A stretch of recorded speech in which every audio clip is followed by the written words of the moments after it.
hari ini ada 2 ya, jadi, agak padat sebetulnya, ada 2. Yang pertama tentang, teknik menulis dan, mengembangkan paragraf, yang mana mengembangkan paragraf ini ya, pelajaran bahasa Indonesia, kalian dulu waktu SMA juga pasti sudah pernah ketemu ya. Tapi kita akan lihat beberapa contoh dalam, utamanya dalam bahasa Inggris, karena nantinya materi, untuk paper riset gitu kemungkinan besar Anda akan harus baca dalam bahasa Inggris. Oke. Jadi, pertama adalah kenapa sih harus nulis? Nah, ini ada source-nya ya. Ada source-nya katanya sih bisa begini begini begini begitu. Silahkan Anda baca sendiri, ini juga ada di slide yang ada di Skele.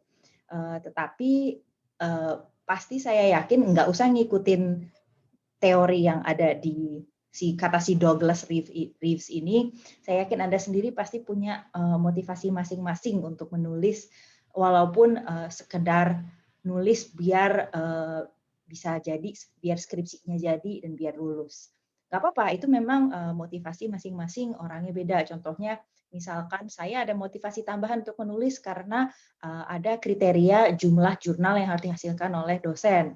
Itu adalah motivasi-motivasi tambahan yang sedikit logistical ya, eksternal ya, yang mana, itu it happens, life life is that way dan, itu adalah, alasan lain untuk menulis. Tetapi, semoga Anda juga ingat bahwa menulis juga membantu Anda membaca, mengerti bacaan, dan juga, ada kaitannya dengan, prestasi akademik. Nah, ini mungkin berasumsi, orang yang, ini ya, kalau nggak salah ada ya kayak gaya belajar yang harus menulis gitu. Saya pribadi seperti itu, saya tahu tidak semua orang seperti itu, tetapi walaupun Anda gaya belajar tidak seperti itu, saya yakin dengan menulis Anda akan menambah nih yang poin terakhir nih yang saya sangat setuju, ketika Anda menulis, itu Anda pasti lebih paham tentang isu yang sedang ditulis. Karena ketika Anda menulis bukan untuk diri Anda sendiri lagi, tetapi untuk orang lain. Sehingga Anda harus bisa menjelaskan sesuatu kepada orang lain. Nah, karena kalau Anda bisa jelasin ke orang lain, artinya Anda sudah semakin paham. Kesannya gampang ya, tulis tulis tulis gitu kan, semua orang bilang, kesannya sih gampang ya. Padahal nulis itu amat-amat sangat susah. Saya setuju, saya mengalami nulis itu sangat sangat sangat susah, apalagi kalau disuruh nulis. Nah, tetapi, ini ada beberapa cara agar Anda semakin clear gitu dan semakin, termotivasi harapan saya, nulis itu buat apa. Oke, ini ada 8 motivasi utama atau tujuan utama di mana orang-orang, orang dapat, tujuan orang atau target orang untuk menulis. Jadi nggak hanya satu ya, jadi ada tujuannya untuk memberitahu, menarasikan, menjelaskan, menggambarkan, membandingkan, membujuk atau memengaruhi, to persuade, to motivate, dan to entertain. Nah, ini yang ketiga yang di bawah ini, to persuade, to motivate, dan to entertain. Ini memang yang tidak terlalu terlihat ya biasanya kalau academic writing ya. Jadi di academic writing itu biasanya bukan untuk membujuk orang lain. Nah, itu mungkin lebih ke tulisan populer atau jurnalistik. Nah, jadi nyambung ya ke pertanyaan Insan kalau nggak salah minggu lalu nanya apa sih bedanya jurnalistik dengan akademik? Ya itu tujuannya juga mempengaruhi. Karena kalau jurnalistik ya, apalagi yang ada di koran gitu, maunya mempengaruhi atau memberi get you over to their side gitu. Kalau misalnya di jurnalistik, sedangkan biasanya saya tekankan biasanya untuk academic writing itu there's nothing to prove, bukan untuk membujuk atau membuat pembaca percaya sama kita. Dengan demikian, sebetulnya sebelum Anda nulis, Anda harus tahu dulu apa sih tujuan nulis Anda sebelum Anda dapat menyusun tulisan Anda sendiri. Nah, kalau begitu saya mau tahu nih, di antara semua motivasi atau tujuan menulis yang ada di layar ini, yang mana yang Anda merasa pernah lakukan. Nah, sekalian saya minta Anda menanggapi di chat, sekalian saya akan ambil presensi hari ini. Jadi tolong tulis NPM, nama, dan tujuan menulis yang pernah Anda lakukan. Silakan tulis di chat, saya tunggu.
Bu, maaf Bu, mic-nya di mute. Thank you, terima kasih udah diingatkan. Oke, saya lihat di chat nih, kebanyakan sih ya, kebanyakan tuh alasannya adalah untuk menjelaskan ya, to explain ya. Ini maksudnya kapan ya dilakukan? Boleh nggak di-share salah satu yang jawab to explain itu kapan digunakan tujuan menulis ini? Jangan-jangan pas ujian?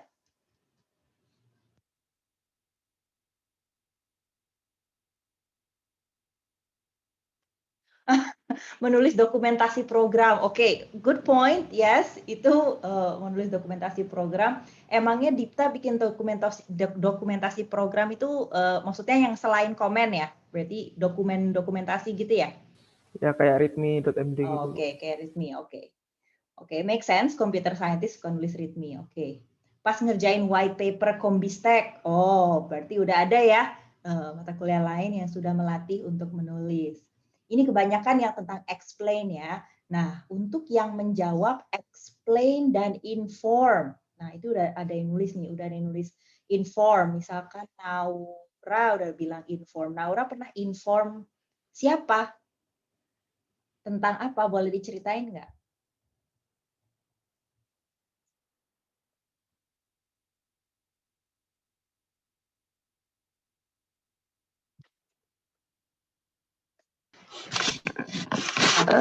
Menjelaskan. Bu. Silakan. Gimana?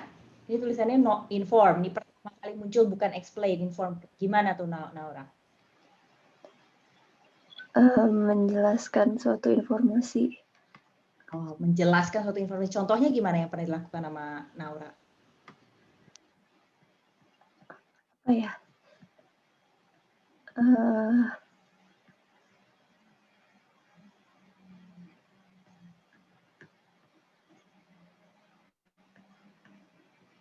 Ini bukan diuji loh. Tenang aja Naura. Saya nggak ingat Bu tadi. Kayak gini bukan biasanya. Kayak misalnya nulis email ke milis. Atau misalkan, masih ada milis nggak sih hari gini? Saya juga nggak yakin. Atau nulis di grup gitu. Itu bukan ngasih Iya, informasi. Bu.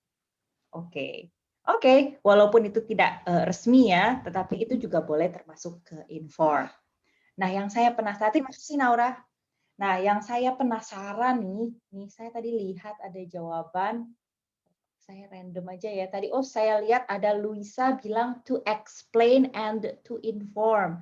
Luisa, Lika ya, Lika maksudnya gimana nih? Explain dan inform itu maksudnya dalam dua kesempatan yang berbeda, atau dalam satu kesempatan sekaligus explain, sekaligus inform? Tapi ini mungkin nggak terlalu formal sih Bu. Kayak misalnya waktu bikin cover letter gitu kan, pasti kita ada informnya, kayak kita udah ngikutin kegiatan apa aja sih, terus di situ juga pasti ada explain-nya ke kita tuh minatnya apa gitu sih yang saya Oh, tahu. oke. Jadi dalam satu kesempatan ya maksudnya ya? Iya. Oke, oke baik. Jadi kebetulan contoh yang dikasih sama Lika tuh satu kesempatan katanya ya. Jadi mungkin ada yang bilang ini kok kata-katanya rancu ya Bu, ada yang inform, ada yang explain, kok sama aja katanya jelasin kan maksudnya.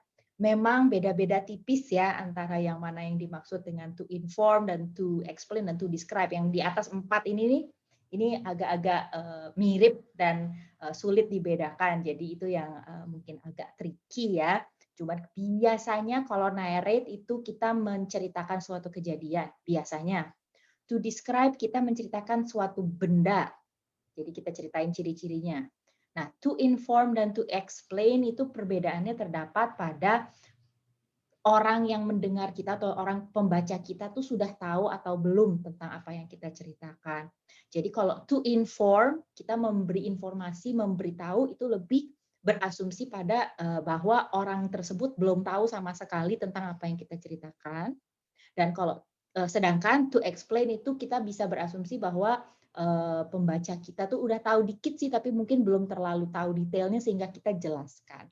Nah, itu tidak ada definisi pas ya antara keempat yang di atas ini, tetapi saya pribadi suka menggunakan trik barusan ini untuk membedakan di antara keempatnya. Nah, yang di 4 bawah ini jelas berbeda ya dengan yang di atas-atas itu. Coba kita lihat ada yang sudah pernah mencoba belum ya? Oh, ada yang udah to entertain nih, ada Siti Khadijah. Siti Khadijah sudah pernah menulis tulisan untuk entertain, boleh cerita nggak? Itu nulis apa sih? Nulis cerita pendek gitu, Bu. Wah, nulis cerpen. Pernah Iya. publish nggak? Enggak sih, cuma Oh. paling bacaan sendiri doang sama kasih Oh. teman dekat. Oke, publish di blog dong, nanti viral. Oke, ya, jadi tulisan cerita ya.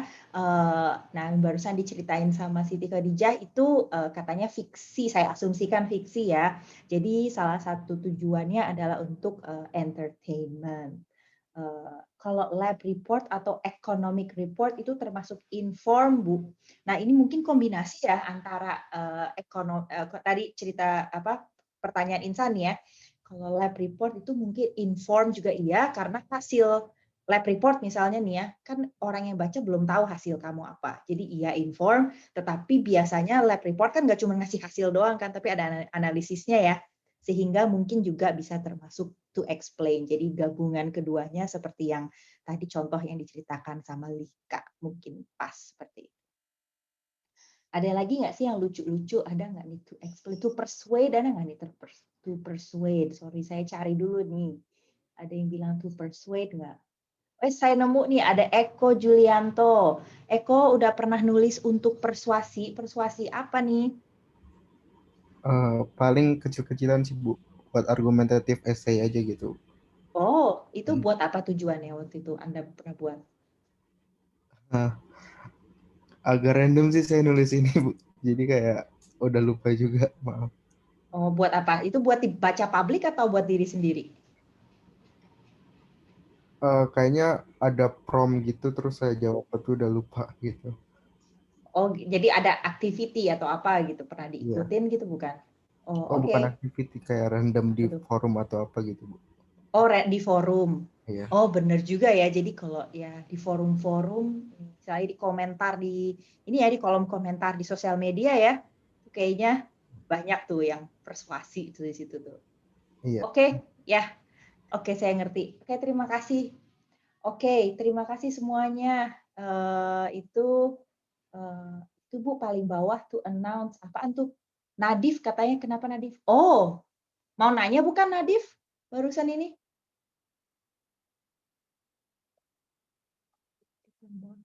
Nadif mau nanya ke Muhammad Aulia, to announce itu apa? Kemudian to inform, diralat ya sama Aulia. Bener nggak maksudnya gitu? Iya, Bu. Maaf tadi. Mirip-mirip sih ya. Kayaknya kamu ditanya soalnya tadi sama Nadif, tapi ternyata kamu ralat jadi to inform. Ya, nggak salah juga sih to announce pengumuman biasanya juga itu, tapi mungkin ya lebih tepat to inform kali kalau kita mau stick to kategori yang kita punya di sini. Oke, terima kasih atas partisipasinya. Untuk yang somehow belum, mohon maaf ya sudah ditutup ya presensinya ya. Jadi itu adalah tujuan-tujuan kita untuk menulis. Nah, jadi ketika sebelum Anda menulis, Anda harus tahu dulu tujuannya dan juga Anda harus menentukan topiknya. Topiknya tuh apa dan juga siapa yang akan baca. Karena itu akan mempengaruhi keduanya. Gimana caranya Anda menyampaikannya, bagaimana Anda menulisnya, dan juga apa ya topik yang harus dilakukan, ditulis. Dan ini juga tricky even di bagian akademik karena kadang-kadang begini, paper riset tergantung siapa yang baca juga mempengaruhi. Saya harus ngomongin sedetail apa nih? Saya mau nulis tentang pengenalan objek, saya boleh berasumsi pembaca sudah paham tentang pengolahan citra belum? Atau saya harus benar-benar memulai dari awal. Nah, jadi ini sangat tricky ya dalam academic writing untuk menentukan saya berasumsi tulisan saya ini akan dibaca oleh orang yang pahamnya seberapa. Caranya gimana biar tahu? Kalau Anda tahu, boleh dong kasih tahu saya juga nggak tahu. Saya juga nggak tahu karena ini adalah PR yang terus-menerus nih. Mengira-ngira saya harus menjelaskan sedalam apa bagi pembaca saya. Oke, dan ini bagannya writing process. Anda bisa baca sendiri detail-detailnya ya. Ada di slide di scale juga. Dan ini adalah proses umum ya, tetapi ya nggak harus diikutin satu persatu banget sih. Tapi secara umum bisa dibagi menjadi step-step berikut ini. Nah, yang lebih mau saya fokuskan adalah deliverables-nya. Jadi sama ya seperti kalau Anda membuat suatu program ya secara iteratif berkala akan ada deliverables yang harus Anda sampaikan ke klien. Nah, tetapi di sini ketika menulis Anda juga akan punya deliverables di setiap step.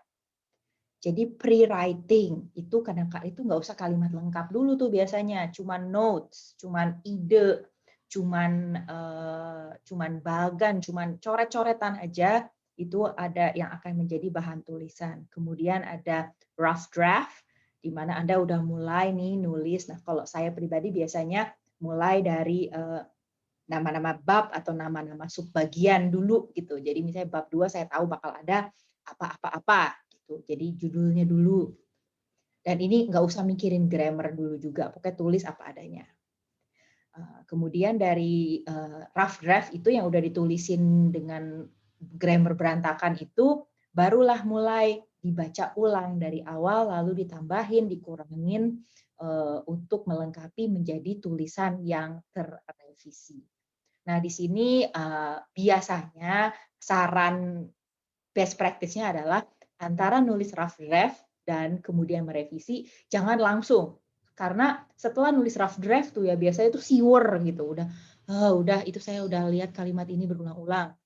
Take a rest, bawa tidur lah ya kalau punya waktu, bawa tidur berapa hari. Kemudian ketika revisi, setelah Anda udah fresh, udah sempat lihat yang lain dulu. Nah, balik ke tulisan lagi, akan ada hal-hal yang baru muncul kayak, ini kalimat apa sih saya nggak ngerti maksudnya, waktu itu saya mikir apa. Nah, ketika ini Anda bisa menambahkan detail dan bisa menambahkan yang mungkin tadinya belum jelas, dan Anda lebih mampu, lebih segar untuk melihat dari sudut pandang pembaca. Selanjutnya kalau udah jadi, baru edit the draft. Nah, untuk edit the draft ini sangat sering, bukan sangat sering, biasanya di outsource ya. Jadi ada baiknya bukan Anda yang mengerjakan. Karena kalau tulisan Anda sendiri biasanya suka nggak nyadar gitu tentang typo, tentang grammar, dan juga logiknya. Nah, jadi mungkin kalau dalam misalnya skripsi, ya yang bagian edit the draft ini sebaiknya dibantu oleh oleh dosen pembimbing, atau misalkan dosen pembimbing Anda membimbing beberapa anak, nggak hanya Anda sendiri, jadi Anda bisa saling membaca. Itu alasannya kenapa kalau saya membimbing skripsi selalu saya ingin membimbing dalam grup. Jadi temannya bisa dengar riset temannya Jadi bisa saling dengar dan bisa saling membantu dalam menulis. Di sini juga typo, jadi bisa dibantu ya kalau typo dan grammar ini hari ini banyak tools ya yang bisa dipakai. Kalau saya nggak salah pakai account UI itu bisa akses Grammarly. Saya dikoreksi ya kalau saya salah ya. Dan ini typo mah di Microsoft Word juga bisa ditangkap. Jadi silakan gunakan tools-tools tambahan untuk editing ini. Lalu yang paling terakhir untuk proofread. Jika Anda lakukan proofread sendiri, sama seperti revisi, jangan langsung dilakukan setelah mengedit. Anda harus tunggu sampai kepala segar lagi. Atau tuker ke teman lain atau ke dosen pembimbing, misalnya skripsi, dan biarkan orang lain yang membaca. Karena tulisan itu tuh anak kamu yang nulis kok kamu paham luar dalam. Itu bahasa kamu, suara kamu. Tetapi kalau di proofread orang lain bisa menemukan yang ini kalau orang lain yang baca nggak jelas loh, dan seterusnya yang mungkin nggak kelihatan sama Anda. Salah satu tools yang dapat membantu sepanjang proses penulisan, terutama di transisi dari coret-coretan di pre-writing menjadi draft, adalah tools yang satu adalah mind map. Nah, ini mind map mungkin yang pernah ngambil aljabar linear sama Bu Kasia udah paham ya, beliau sering nih pakai mind map di papan tulis nih dulu buat memetakan konsep-konsep nyambungnya kemana. Nah, ini manfaatnya adalah, ini baru sadar saya gambarnya saya pakai typo nih, food groups ya. Jadi bisa dilihat nyambungnya kemana, detailnya apa. Nggak perlu panjang, nggak perlu kalimat, pokoknya konsep-konsep itu kaitannya bagai. Terus kalau misalnya sudah jadi, barulah ditulis menjadi draft. Prosesnya panjang ya, kalau dari ceritain saya ini dari nulis ke draft, direvisi, diedit, kemudian di proofread, yes betul, jadi bersiapkanlah kafein yang cukup banyak, karena proses menulis itu tidaklah sekedar nulis aja, karena untuk menulis yang bertanggung jawab dan academically sound, memang prosesnya cukup panjang dan melalui editan yang beda-beda. Dan sekarang kita akan langsung masuk ke penulisan paragraf.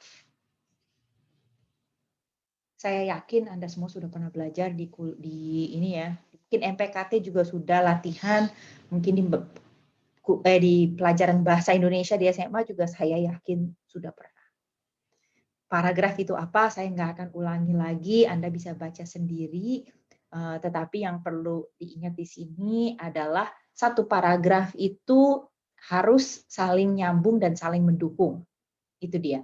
Harus saling nyambung dan saling mendukung. Kalau nggak saling mendukung, kalimat itu nggak perlu di dalam paragraf tersebut.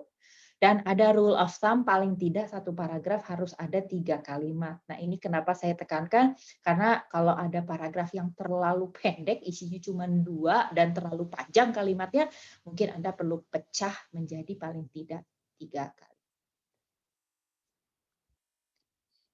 Dan satu paragraf ini yang akan kita bahas di pertemuan kali ini adalah paragraf yang topical, di mana satu paragraf itu hanya boleh membicarakan satu topik saja.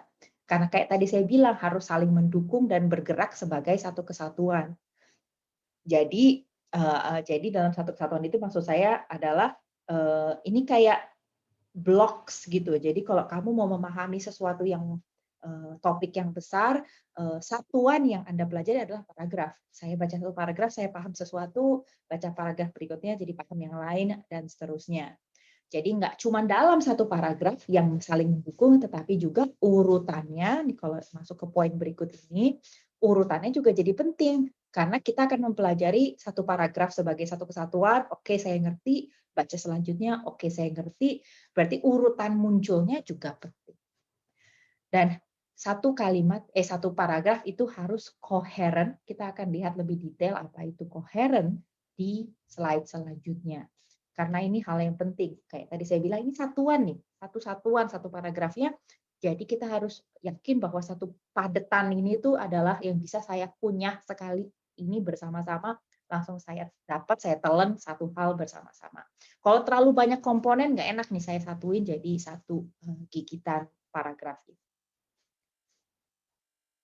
Oke, ada yang dinamakan coherence. paragraph coherence. Nah, di sini ada beberapa hal, terutama ini berhubungan dengan tulisan bahasa Inggris sih, tetapi sebetulnya berkorelasi juga dengan tulisan bahasa Indonesia. Jadi yang pertama adalah coherence pronoun. Pronoun adalah kata ganti ya. Jadi misalkan bahasa Inggrisnya him, her. Kalau bahasa Indonesia dia, nya, bukunya. Bukunya siapa? Hasilnya apa? Dan itu selalu menunjuk ke sesuatu yang lain. Jadi kalau misalkan saya bilang eksperimen ini dilakukan dalam kurun waktu 1 bulan. Hasilnya adalah nya itu harus jelas nunjuk kemana. Nya mana? Nya bulan atau tadi nya eksperimen. Dan ini ada satu hal yang harus Anda pikirkan. Ini sudah jelas belum ini menunjuk kemana? Yang kedua adalah ada coherence dapat dicapai dengan mengulang struktur. Dengan cara biasanya kata benda ya, usually nouns, tapi tidak harus. Ada keyword penting dalam satu paragraf yang mungkin Anda ulang-ulang. Supaya jelas nih, saya lagi ngomongin si ini nih, right now. Ini satu koherensi, satu hal ini adalah benda ini saya ulang-ulang supaya kamu nggak pernah salah paham. Jadi ini bisa diulang-ulang. Dan yang ketiga adalah kalau Anda sedang membandingkan sesuatu di dalam satu paragraf, harus eksplisit menyatakan, elemennya harus di pair. Jadi misalkan Anda menuliskan membandingkan buah gitu ya, Anda bisa mulai dengan apel dan jeruk adalah 2 jenis buah. Jadi ada di mana kemunculan 2 benda yang di-compare itu, oh jelas saya lagi mau membandingkan si apel dan jeruk. Dan yang terakhir, yang kayak tadi saya bilang, kaitannya adalah antar paragraf. Jadi udah nggak dalam satu koherensi paragraf itu, tetapi udah lanjut ke paragraf selanjutnya. Untuk memudahkan mengikuti alurnya ini, ada baiknya menggunakan kata-kata yang saling menyambung. Kalau bahasa Inggris, however, next, nevertheless, therefore. Kalau bahasa Indonesia bisa pakai kemudian, selanjutnya, oleh karena itu. Kalimat-kalimat ini membantu pembaca memahami, oh jadi yang berikutnya ini lagi ngomongin alasan yang sebelumnya, ya ini nyambungnya berikutnya. Apa sih hubungannya antara satu paragraf dengan paragraf lain? Oke, jadi tadi kita udah tahu bahwa satu paragraf itu harus ada topik yang merupakan satu kesatuan dan juga harus koheren. Nah, ketika kita menentukan topik, apa sih yang mau kita bicarakan dalam satu paragraf ini? Nah, kita harus menulis sejelas dan seakurat mungkin. Tetapi hati-hati kalau saya bikin kalimat yang pertama di sini terlalu general. Tidak ada informasi tambahan. Yang kedua, ini too much. Ini TMI nih. Yang kedua, ini nggak perlu saya ceritakan langsung di dalam satu kalimat. Jadi hati-hati juga kalau kalimatnya terlalu general, itu juga tidak baik. Kalau terlalu khusus juga tidak baik. Jadi bisa diperbaiki lah ya kalimat itu menjadi sebagai berikut. Nah, kenapa saya sorot nih ada 63% adalah karena kalau dalam tulisan akademik, apapun yang Anda apapun statement Anda, jika didukung dengan data, dalam hal ini kan kita punya 63% ya, ini adalah hasil data. Ini akan lebih mendukung statement Anda dan akan memberikan bobot terhadap topik yang sedang Anda ajukan di dalam paragraf ini. Karena ketika menulis academic writing, Anda sebaiknya janganlah menulis yang bersifat pendapat. Oke. Sampai sini saya pause dulu, ada pertanyaan?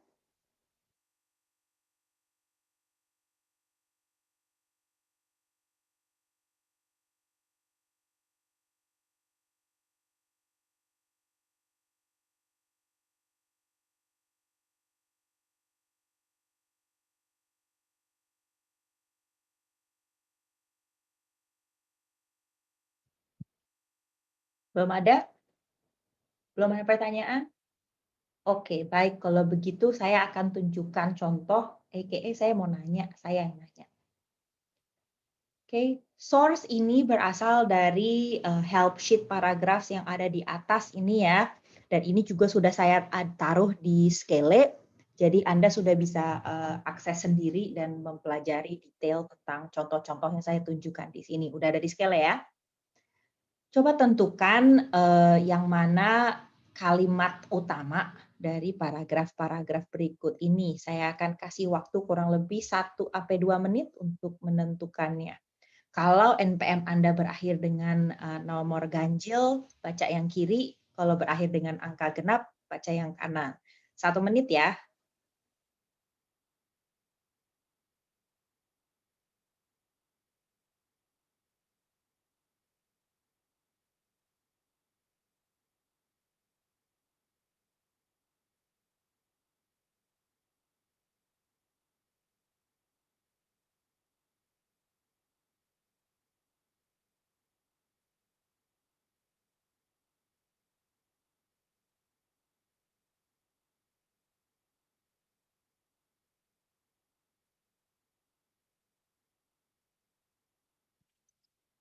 Udah 1 menit belum sih? Silahkan untuk siapapun yang NPM-nya ganjil, tolongin saya yang sebelah kiri ini topical sentence-nya yang mana? Kalimat utamanya yang mana? Yang kiri ini. Ganjil ya. Saya tahu NPM kalian dari mana ya? Oh, dari presensi tadi bisa ya? Oke, silahkan yang nomornya ganjil akhirnya. Mungkin yang tadi belum pernah saya panggil, siap-siap ya.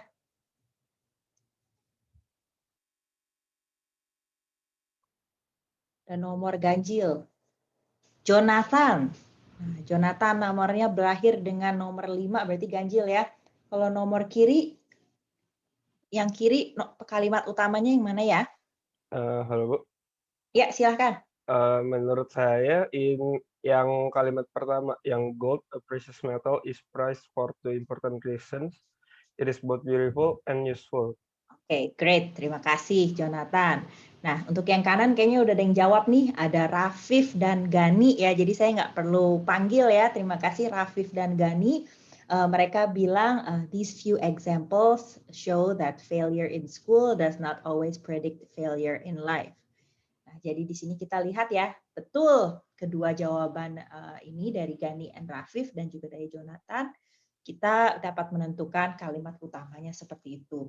Jadi langsung kelihatan ya antara dua paragraf ini terdapat perbedaan, yaitu mulai dari umum ke khusus yang kiri dan yang kanan mulai dari yang khusus ke umum. Nah, general to specific, specific to general ini adalah yang paling umum terjadi, yang paling umum muncul di dalam penulisan. Dan kalau saya nggak salah ingat, Anda juga nantinya akan akan perlu membuat contoh paragraf di forum diskusi minggu ini, jadi ini contohnya. Nah, kalau saya nggak salah ingat juga ada contoh kalimat cause and effect.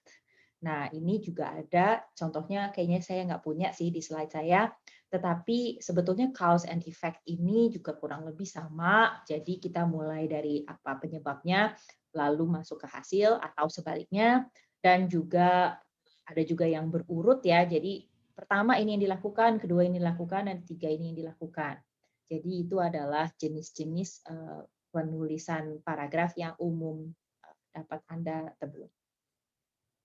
Selanjutnya, setelah Anda sudah bisa menulis paragraf, Anda juga harus menyambungkan antara paragraf. Tadi kita udah lihat ya, perlu koherensi antara paragraf. Paragraf nggak boleh terlalu panjang, karena capek bacanya ya. Satu, terlalu panjang, lagi pula kalau terlalu panjang, rentan untuk menjadi redundant atau terlalu detail sehingga nggak jadi ini satu kesatuan yang tadi saya bilang, ini satu kesatuan saya kunyah sekaligus barengan. Kalau terlalu panjang susah tuh, karena jadinya udah terlalu kemana-mana. Jadi lebih baik dipecah menjadi kalimat-kalimat yang kalimat yang lebih satu kesatuan, tetapi silahkan disambung-sambungkan dengan menggunakan kata-kata yang linking paragraph, linking sentences atau linking phrases. Contohnya seperti contoh berikut ini panjang banget ya, bacanya juga saya capek. Silahkan coba Anda perhatikan, baiknya saya pecah di mana ya. Kalau ada yang udah dapat jawabannya, langsung aja tulis di chat juga boleh.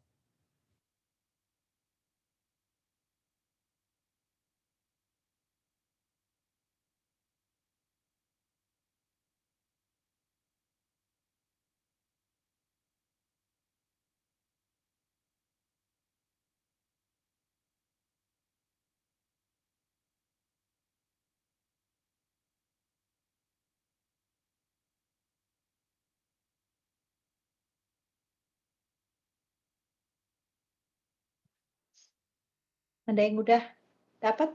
Bagusnya saya potong di mana? Sebagai hint, kita bisa pakai kata-kata penyambung ya. Yes, betul. Doan, terima kasih. Doan sudah menjawab, katanya bisa mulai dipecah dari it is important, however, it is important to note, however. Nah, di sini udah muncul ya kata-kata penyambungnya atau linkingnya yaitu however.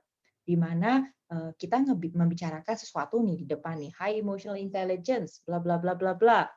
However, namun, akan tetapi, kita pecah aja deh jadi satu kunyahan yang lain, satu bait yang lain, karena ini sebetulnya membicarakan penentangnya ya, however-nya ya, sehingga lebih baik dipecah menjadi dua. Selanjutnya, kayak nyambung juga dengan tadi, saya kan mau satu paragraf saya makan sekaligus jadi satu. Jadi ini haruslah membicarakan hal yang sama supaya saya cerna dalam satu waktu tuh cuma satu ide aja. Kalau Anda punya bacaan, punya tulisan lain, punya ide lain, punya materi lain, informasi lain, pisah jadi paragraf lainnya. Jangan disatuin, jangan maksa di dalam satu paragraf sendiri. Jika tambahan Anda itu mecah nih dari satu unit paragraf saya, ini bakalan mengganggu kesatuan yang ada di paragraf ini. Pecah aja, pindahin ke tempat yang satu lagi. Tapi jangan lupa, satu paragraf ada minimalnya ya, paling enggak 3 kalimat. Jadi tambahan informasi ini haruslah ditambah juga sehingga menjadi satu kesatuan dia sendiri lagi. Nah, yang pecahan ini ya kalau emang nggak bisa jadi satu paragraf, mungkin Anda harus consider untuk nggak perlu menyertakan informasi yang ngegantung yang nggak nyambung di paragraf pertama tadi. Contohnya di kalimat berikut ini. Kalimat mana yang nggak pas ya ada di sini? Silahkan coba dipelajari kalimat yang nggak pas yang mana.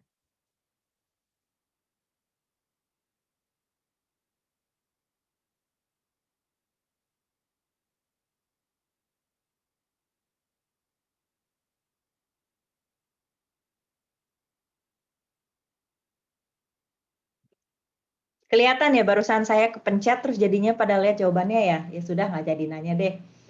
Oke, jadi saya akan langsung kasih tahu aja. Saya sorot nih kalimatnya di sini. HRM Human Resource Management Policies have been subject to considerable change. Ini nggak nyambung. Di atas saya lagi ngomongin apa policy choices.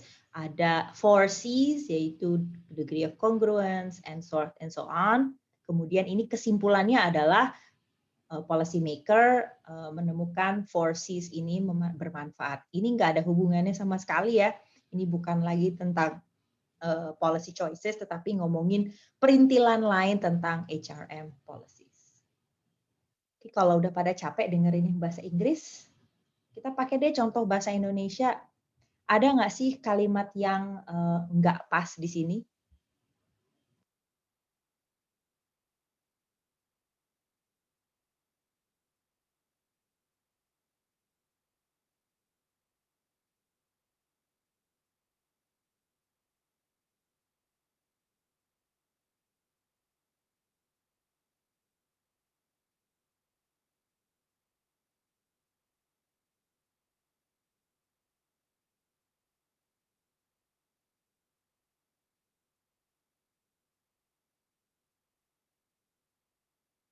Sudah ada pendapat ya dari Rio Axtonley bilang di musim kemarau saja kita sudah merasa sangat kesulitan. Mana nih? Mana? Di musim kemarau saja kita sudah merasakan sangat kesulitan. Nggak ada hubungannya lagi ya dengan musim kemarau. Bahkan menurut pendapat saya bahkan 2 kalimat juga tidak perlu nih kalau mau dibuang tentang kemarau. Buang aja dari sini sampai sini. Jadi dari ketika musim kemarau sampai sini kita buang aja semua. Bahkan kalau memang menurut Rio yang nggak penting adalah membicarakan musim kemarau. Kita stop ya, misalkan lagi mana nih? Ketika mana nih? Dicoret di sini sampai di sini, buang semua ya 3 garis ini. Bayangkan jika tidak lagi kita jumpai dalam kehidupan kita, jika air, nggak usah pakai apa lagi jadinya kan, jika air benar-benar habis, kita akan mengalami kesulitan luar biasa. Oke, di sini saya tidak sorot yang jawaban benarnya, karena dalam pendapat saya ada beberapa cara yang dapat dilakukan. Misalkan di sini ada kerancuan di mana kalimat pertama dan kalimat terakhir dua-duanya menyimpulkan sesuatu tentang tulisan. Jadi kalau yang paling pertama kesannya kita mau umum ke khusus nih. Tetapi ketika di akhir ada kesimpulan lagi, jadinya kesannya kita tadi punya khusus ke umum. Jadi menurut saya di dalam kalimat ini ada beberapa variasi. Jadi kalau kayak Rio tadi buang tentang kemarau, oke, karena nggak ada relevansinya dengan yang lainnya. Seandainya ada lagi yang menjawab, nggak perlu dua kalimat yang ini nih.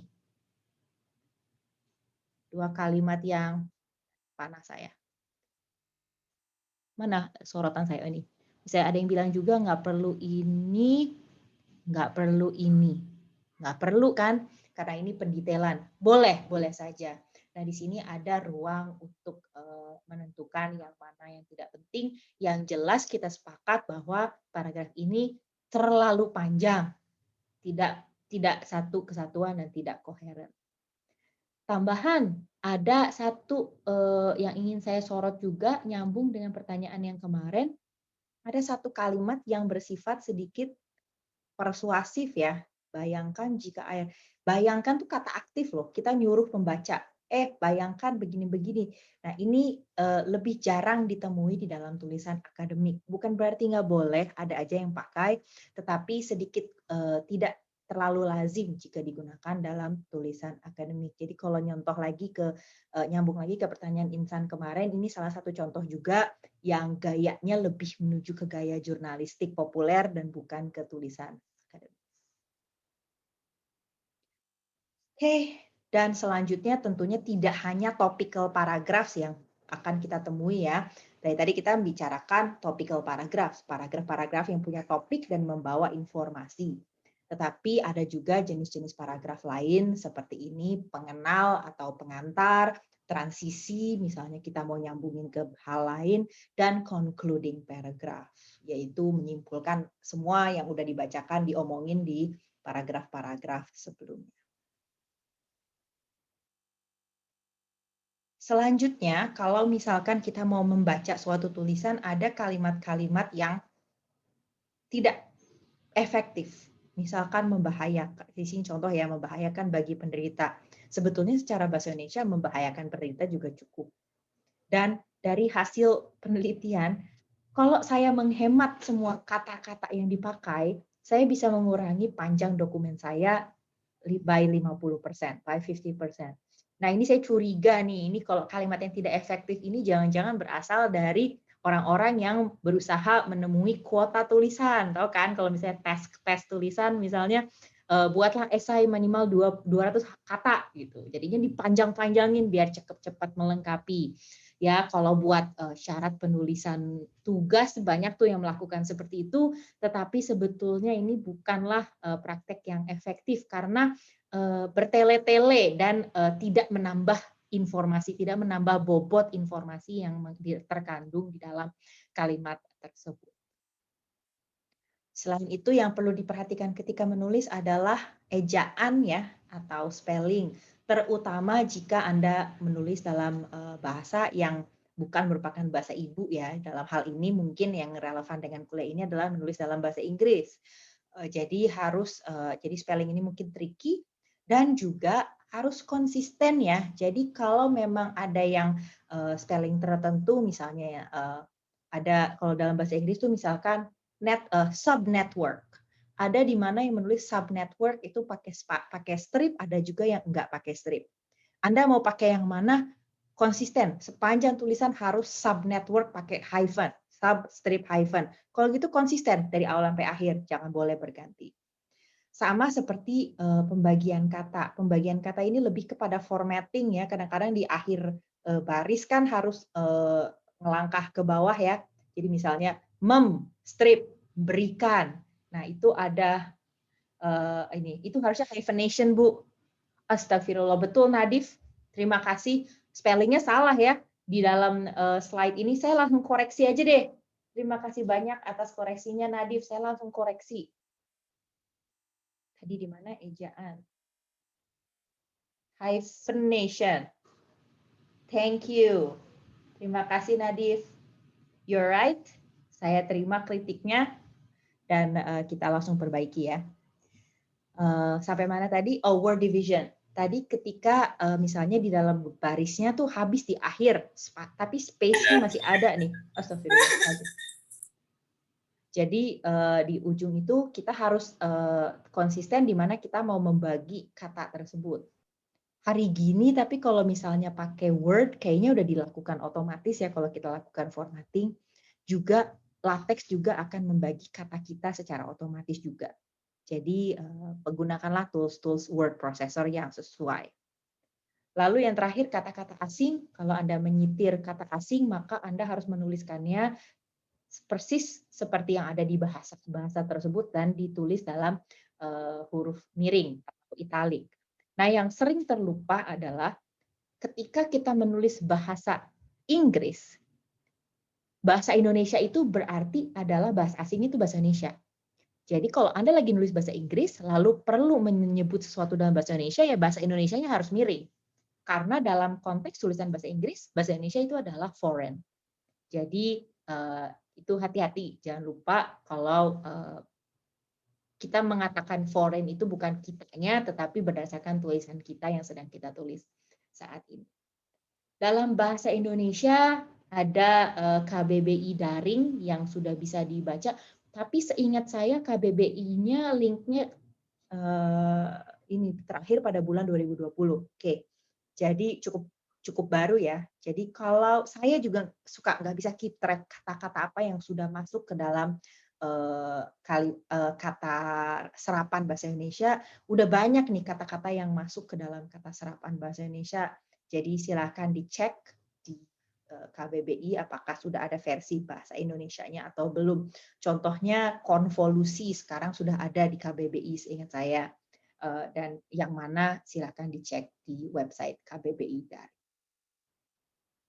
Saya pause lagi sebelum masuk ke dalam materi kritik paper. Apakah ada pertanyaan? Bu, boleh dijelasin lagi bagian-bagian kata nggak? Kurang jelas. Sorry, sekali lagi, jelasin bagian apa tadi? Word division, Bu, yang tadi bagian kata. Oh, pembagian kata. Oke. Saya kasih contoh aja deh ya. Ada nggak ya? Saya punya contoh nggak ya? Jadi lebih ke formatting sih. Ini yang nanya barusan siapa? Freddy ya? Iya, Bu, benar. Jadi lebih ke ini formatting. Jadi kalau misalnya di Word ya, ke formatting. Tapi hari gini sih udah nggak terlalu relevan ya, to be honest menurut saya. Jadi misalkan saya nulis tadi air adalah bagian penting dari kehidupan manusia. Manusia menggunakan air setiap hari dalam kegiatan untuk tadi apa berwudu, mandi, mencuci. Nah ini nih dan nah ini misalkan nih manusia menggunakan air. Nah ini masih ada space kan? Jangan gini deh. Air.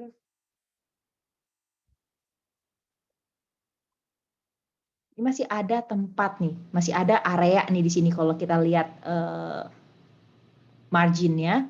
Jadi saya bisa membagi berwudu kayak gini. Ini adalah pembagian yang pakem. Jangan sampai saya ngebagi kalimatnya begini. Nggak kuat sih ya. Nih, kayak gini. Ini bukan pembagian kata yang benar. Yang benar kalau saya mau sih berwudu, boleh nggak? Berwudu. Nah, ini masih benar karena bersuku kata. Tapi kalau dalam bahasa Indonesia ada konsep imbuhan, jadi paling tepat membagi kata seperti ini. Tentunya saya bilang ini tidak lagi relevan karena kalau misalkan saya mau menggunakan word processor seperti ini tidak lagi menjadi masalah besar kan spasi ini, karena kan saya tinggal tulis aja justified seperti ini.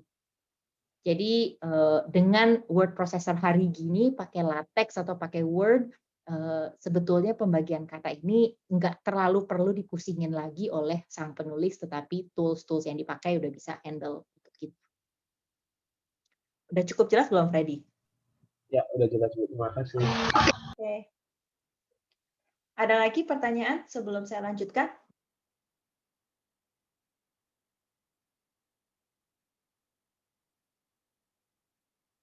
Oke, belum ada ya.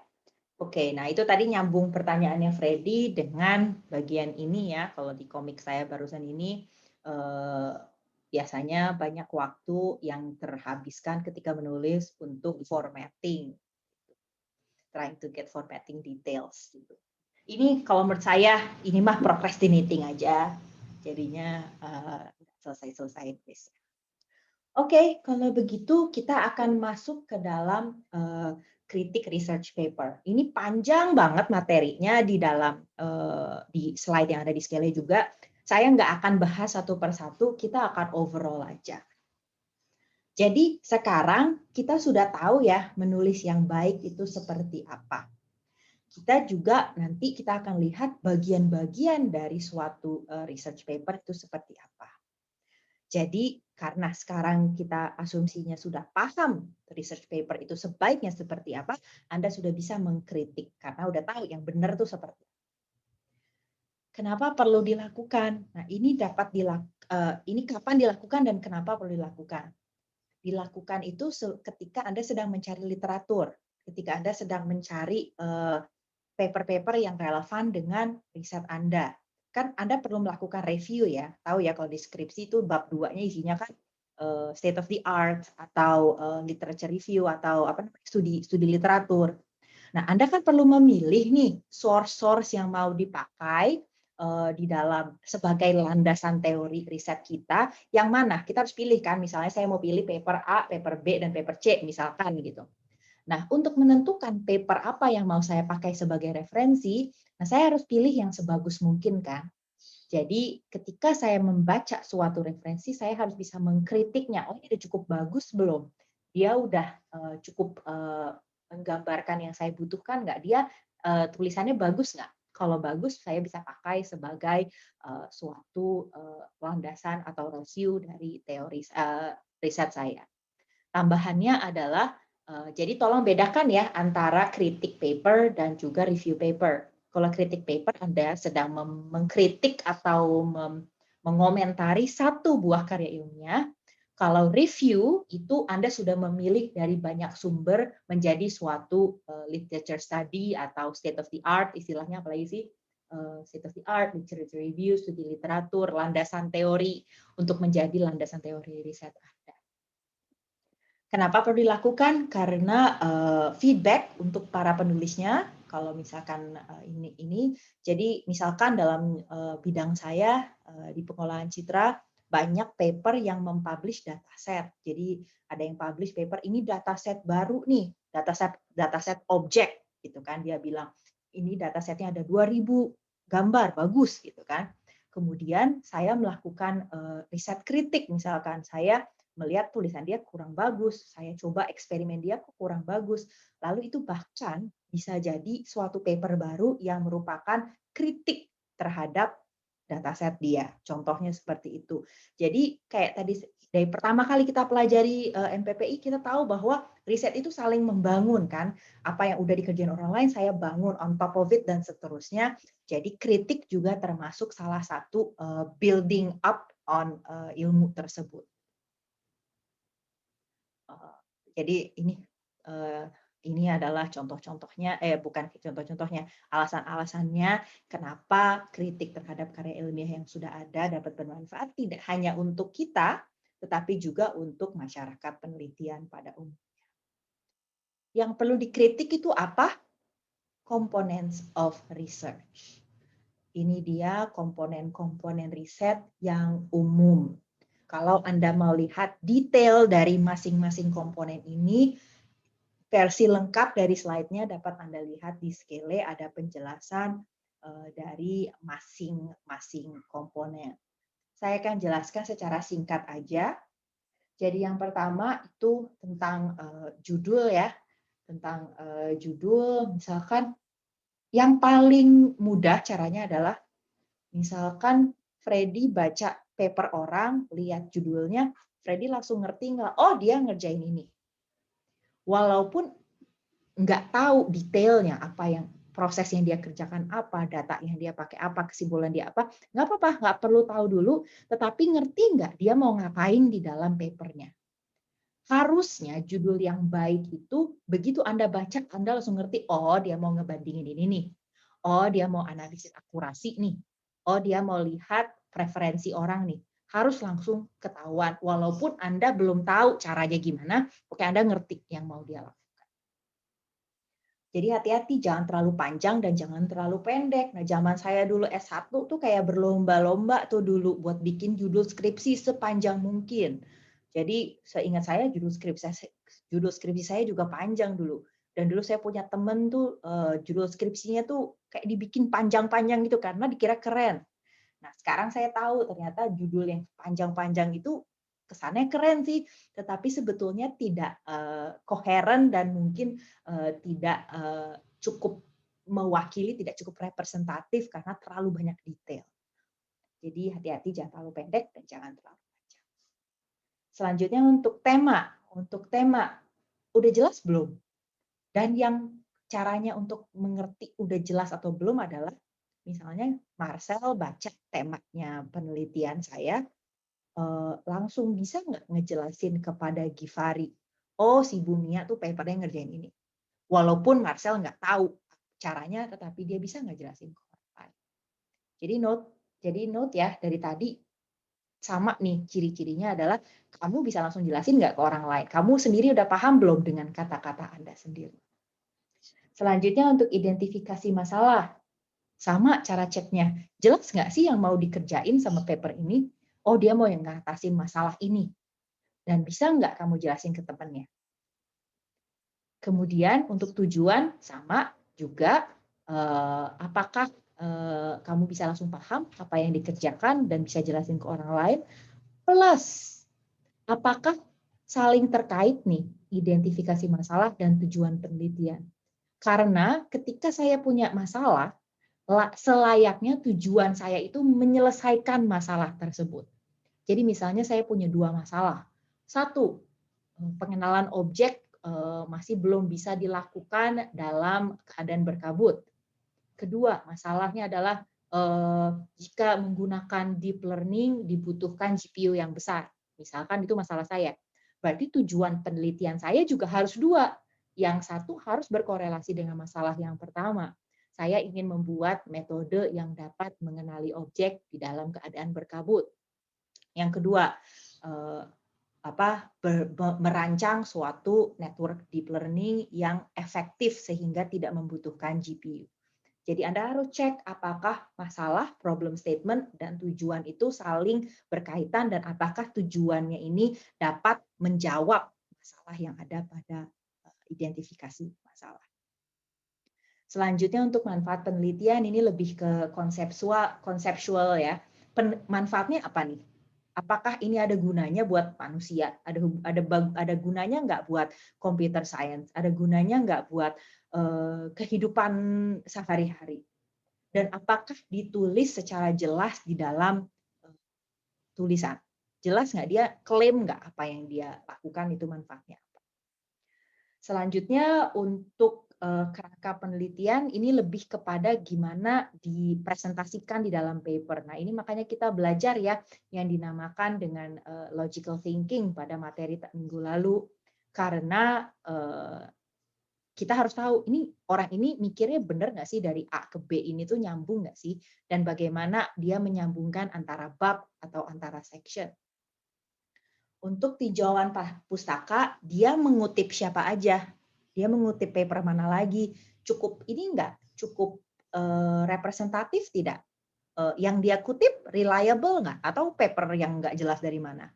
Dan yang terakhir, dia mensitasi dengan baik enggak yang dia pakai. Jadi dia pakai paper ABC, Dia merangkum kah atau jangan-jangan dia cuma nge-copy paste kalimat-kalimat dari citasinya. Ini akan Anda pelajari minggu depan ya di materi plagiarism. Bagaimana seharusnya Anda mengutip paper atau citasi lainnya. Untuk metode, kita juga akan bahas di minggu-minggu depan beberapa jenis metode penelitian. Apakah dia sudah memilih metode penelitian yang baik? Selanjutnya, apakah analisis dan interpretasinya logik? Apakah deduktif, apakah induktif, apakah bertanggung jawab? Jangan-jangan dia ngomong A, B, tiba-tiba kesimpulan dia Z. Kan nggak gitu ya, analisisnya harus beruntut, harus runut, dan harus mengikuti kaidah logical thinking. Dan yang terakhir, tentang kesimpulan. Kesimpulan tuh apa sih? Didukung nggak sama data, atau dia tiba-tiba ngomong kesimpulan ini tiba-tiba muncul dari tempat nggak jelas dari mana. Dan apakah dia bertanggung jawab dengan kesimpulannya? Maksudnya begini, misalkan contohnya di dalam bidang saya, misalnya pengolahan citra, saya bilang bahwa saya sedang meneliti estimasi jarak dari gambar simulasi, gambar berkabut yang dibuat dengan simulasi. Saya nggak bisa tiba-tiba di kesimpulan ngaku-ngaku kami berhasil mengajukan metode yang dapat estimasi jarak dari citra berkabut. Itu terlalu general. Saya menggunakan subset kecil dari data citra berkabut, saya nggak bisa tiba-tiba ngaku-ngaku bahwa metode saya mengeneralisir bisa mengerjakan semua citra berkabut. Jadi, apakah dia menjelaskan dengan jelas metode saya batasannya apa, asumsinya apa? Itu harus diklaim. Kesimpulan saya berlaku di area sini saja, enggak di semuanya. Itu harus dinyatakan dengan jelas dan juga menunjukkan kebatasannya dan juga menunjukkan future work-nya. Jadi karena saya bilang misalnya, metode saya hanya berlaku di subset ini aja, maka di kemudian hari future work dapat dilakukan untuk berusaha mengeneralisir ke data-data lainnya. Jadi di kesimpulan ini harus sesuai dengan apa yang saya kerjakan. Saya nggak bisa ngaku-ngaku, saya nggak bisa overgeneralize. Dan yang terakhir tentang komentar umum itu yang tadi sudah sempat kita bahas tentang spelling atau tentang singkatan atau misalnya tentang typo. Nah, ini komentar-komentar umum. Tentunya kita tahu kalau misalnya suatu tulisan ilmiah dengan bahasa Inggris yang tidak terlalu bagus, yaitu jelas point of kritik karena selayaknya di proofread. Bahkan di jurnal-jurnal besar biasanya mereka menyediakan, kita punya native untuk proofreading, bayar biasanya.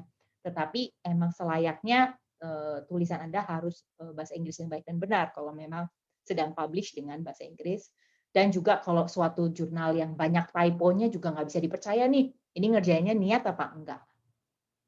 Jadi ini adalah komponen-komponen yang dapat Anda kritik ketika Anda melihat suatu research paper. Oke, ini sudah sampai di akhir slide saya. Apakah ada pertanyaan? Untuk poin-poin ini, detail-detailnya yang per slide ada ya di Skele, saya nggak jabarkan di sini. Jadi silahkan cek detail per slide-nya dari yang sudah di modul yang sudah dipublish di Skele. Silahkan kalau ada pertanyaan.